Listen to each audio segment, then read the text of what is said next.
aux actualités africaines, monsieur, madame, excellentes conditions informationnelles chez vous.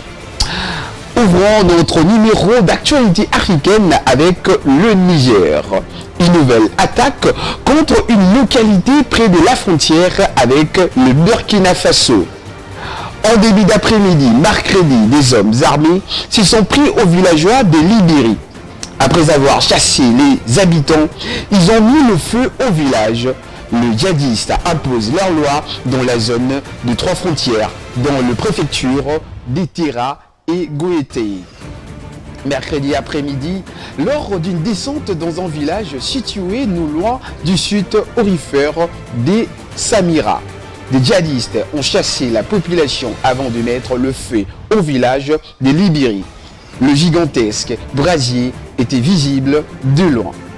Selon le premier témoignage vidéo à l'appui, les hommes armés circulaient à bord de dizaines de motos.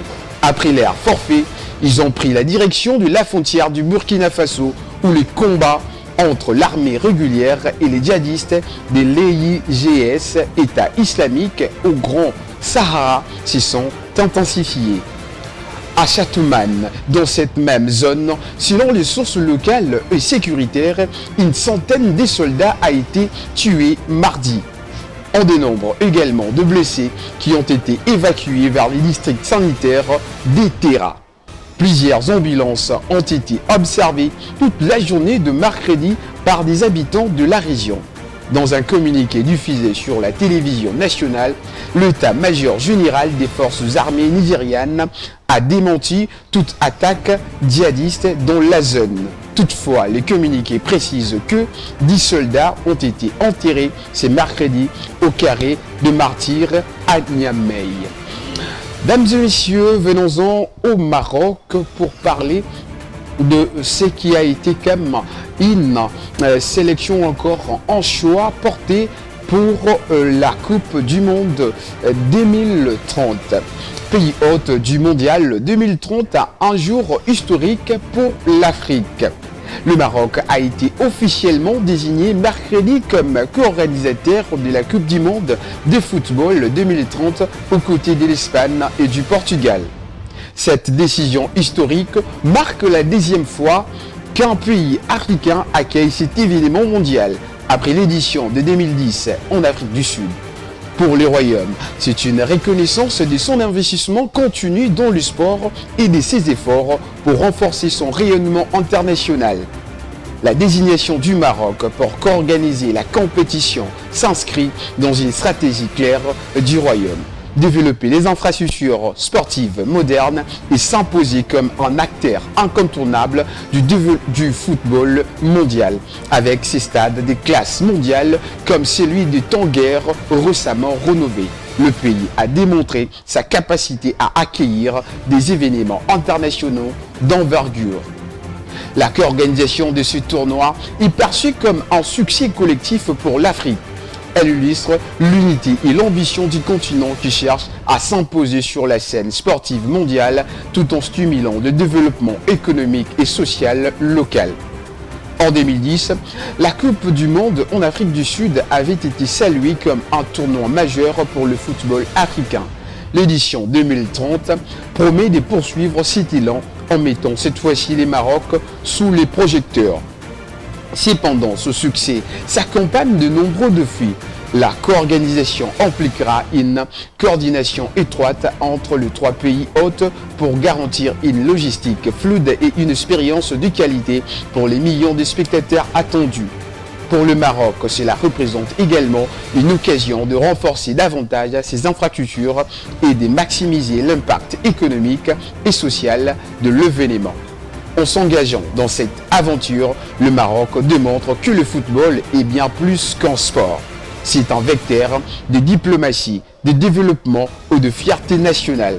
À travers cette co-organisation, le pays se positionne comme un acteur clé de la promotion du football africain et mondial, tout en sachant que ce continent est prêt à relever le plus grand défi sportif et organisationnel.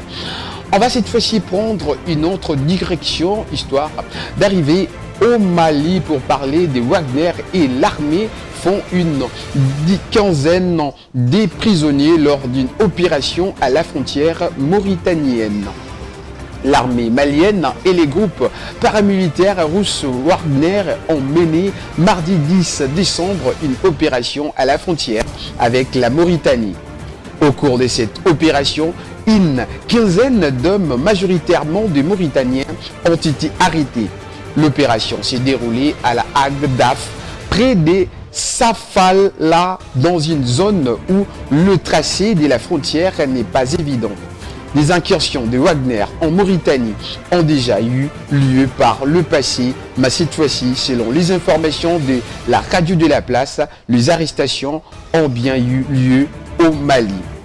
De nombreuses sources locales s'indignent d'une nouvelle incursion de Wagner et de l'armée malienne FAMA en Mauritanie et rapportent de mouvements de panique dans le village de la zone. Mais plusieurs sources militaires mauritaniennes assurent que l'opération s'est bien déroulée côté malien et qu'il n'y a donc pas eu d'incursion sur le sol mauritanien. Toutes ces sources confirment au moins une quinzaine de personnes emmenées par le russe du groupe Wagner, jusqu'à 17, voire une vingtaine, selon certains décomptes. Parmi ces hommes, une majorité des Mauritaniens et des Maliens. Le détail des chiffres varie selon les sources. Les témoignages recueillis font également état des tirs d'au moins 4 voitures emportées et des boutiques saccagées par les hommes du groupe Wagner. 2 jeunes hommes auraient été blessés avant d'être embarqués. Des mouvements de panique dans le village mauritanien sont également rapportés par des sources humanitaires. Ni l'armée malienne, ni les sources officielles mauritaniennes sollicitées n'ont souhaité commenter à ces stades. On va partir cette fois-ci du côté de la Somalie, où on va parler justement des affrontements entre forces fédérales et troupes du Jubaland. Les affrontements ont éclaté mercredi matin dans une ville du sud de la Somalie entre les forces du gouvernement fédéral du pays et les troupes régionales de l'État des Jubaland, dans un contexte d'escalade des tensions à la suite d'une élection régionale contestée. Les combats qui ont duré plusieurs heures dans la ville de Raskamboni se sont calmés à la mi-journée selon les responsables de 2 partis. Il s'agit de la dernière violence en date dans la Corne de l'Afrique, région agitée depuis longtemps par des attaques meurtrières menées par des extrémistes islamiques. Les 2 partis se sont accusés mutuellement d'avoir provoqué les affrontements. Le détail des combats et le nombre de victimes ne sont pas clairs en raison de la coupure des télécommunications imposées dans la région. Les affrontements soulignent l'aggravation des dissensions entre le gouvernement fédéral et l'administration du Jubaland, ce qui fait craindre une nouvelle instabilité dans cette région stratégiquement importante proche de la frontière kenyane. Les forces fédérales somaliennes sont en train de prendre le relais d'une mission de maintien de la paix de l'Union africaine en place depuis 2007 et dont le mandat se termine à la fin du mois, dans la lutte contre le groupe militant Al-Shabaab lié à Al-Qaïda. Entre-temps, les responsables du Jubaland ont accusé les forces fédérales d'avoir déclenché les combats mercredi en prenant pour cible les positions du Jubaland, alléguant que le déploiement de troupes fédérales s'inscrivait dans le cadre d'un effort plus large visant à saper l'autorité du gouvernement régional. Il est regrettable de voir les armées et de véhicules destinés à défendre le pays être utilisés contre son propre peuple, a déclaré Adan Ahmed Haïdji, vice-ministre de la Sécurité de l'État du Jubaland, lors d'une conférence de presse dans la ville portuaire de Kismayo. Le ministère somalien de la Défense a affirmé que M. Madobe avait coordonné ses actions avec le militant d'Al-Shabaab, permettant ainsi aux forces du Jubaland d'opérer dans les zones contrôlées par le groupe. Allez, on va cette fois-ci arriver au Nigeria pour parler de l'inflation qui force l'afflux vers le banque alimentaire. Avec plus de 30 millions de Nigériens confrontés à une faim aiguë selon les Nations Unies, les banques alimentaires, auparavant rares dans le pays, sont devenues une bouée de sauvetage vitale et bienvenue. À la Banque alimentaire de Lagos, des bénévoles s'affairent à emballer des cartons de fournitures essentielles pour certaines des communautés les plus pauvres de la ville. La population du Nigeria, qui compte plus de 210 millions d'habitants, la plus grande d'Afrique, est également l'une des plus affamées au monde. Les difficultés économiques actuelles sous la présidence d'Ebola Tinubu sont imputées à l'inflation galopante qui a atteint en octobre son plus haut niveau depuis 28 ans à 33,8% et aux politiques économiques du gouvernement qui ont poussé la monnaie locale à un niveau historiquement bas par rapport au dollar.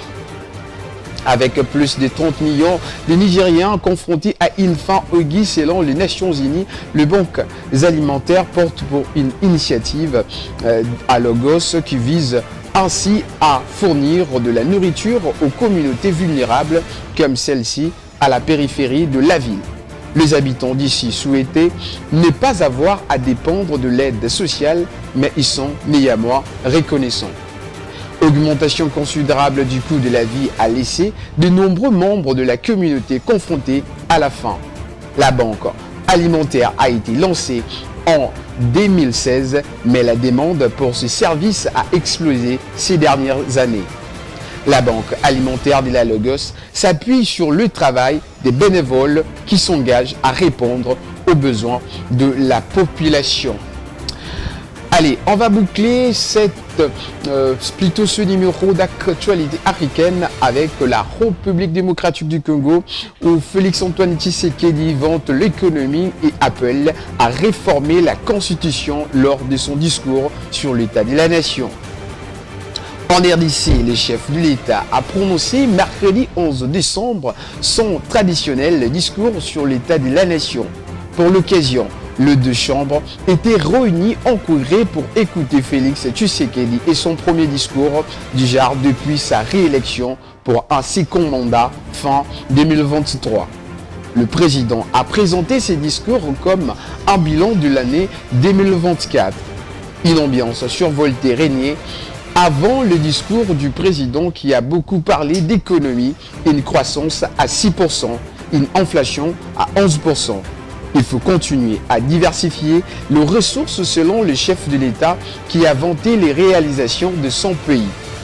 Félix Tshisekedi a évoqué ensuite la situation sécuritaire dans l'Est et renda hommage aux militaires et leurs alliés, les milices Wazalendo, engagés contre les forces du M23 et du Rwanda. Le chef de l'État s'en est pris encore une fois au Rwanda, qui l'accuse désormais d'être en train de repeupler certaines parties de l'Est de la République démocratique du Congo d'étrangers, sans donner plus de détails. Et le président a conclu avec ces mots. Tout est possible à celui qui rêve, ose et n'abandonne pas. Messieurs et dames, c'en est complètement fini pour ce numéro d'actualité africaine. Portez-vous bien et on se retrouve à très vite.